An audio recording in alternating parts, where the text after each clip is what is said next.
Assalamualaikum warahmatullahi wabarakatuh. Halo semuanya.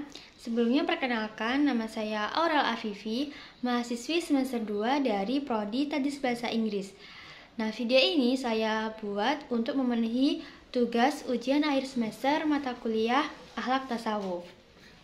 Nah, oke, langsung saja ke pembahasannya. Oke teman-teman, setelah mencermati dan merefleksikan keseluruhan isi materi dari bab 1 hingga bab 10, saya semakin memahami bahwa ajaran Islam ini tidak hanya sebatas hukum dan sebatas ibadah spiritual saja, tetapi juga mencakup pembinaan akhlak dan spiritualitas yang sangat dalam dan sangat menyeluruh.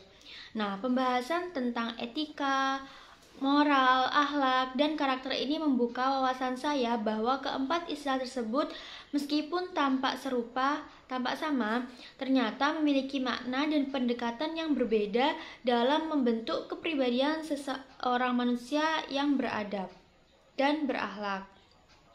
Nah, Al-Quran dan hadis ini sebagai sumber utama dalam agama Islam tidak hanya mengatur hubungan manusia dengan Tuhannya saja, tetapi juga mengatur hubungan manusia dengan sesama makhluk.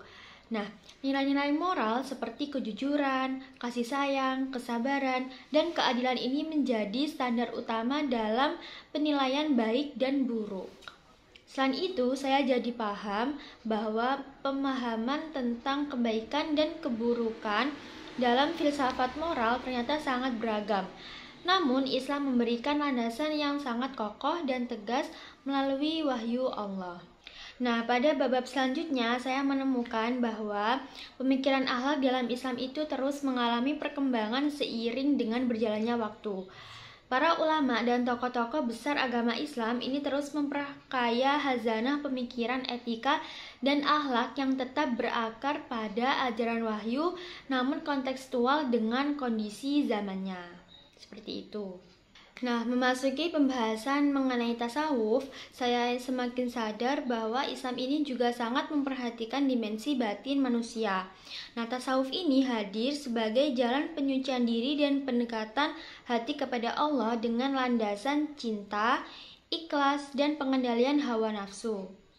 Nah, ajaran-ajarannya seperti maqamat, ahwal, syariat, thariqat, hakikat, dan makrifat ini membentuk sebuah jalan spiritual yang dalam dan kompleks, namun membimbing manusia menuju ketenangan jiwa dan kedekatan dengan Tuhan Yang Maha Esa.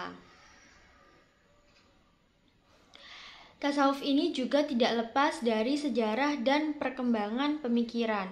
Nah, dengan munculnya berbagai aliran seperti tasawuf Sunni, tasawuf falsafi, dan tasawuf Syi'i yang menunjukkan kekayaan intelektual serta spiritual dalam Islam. Nah, tarekat sebagai bentuk aplikatif dari tasawuf ini menunjukkan bahwa spiritualitas itu bukan hanya sekedar teori saja, tetapi juga jalan hidup yang nyata dan terstruktur.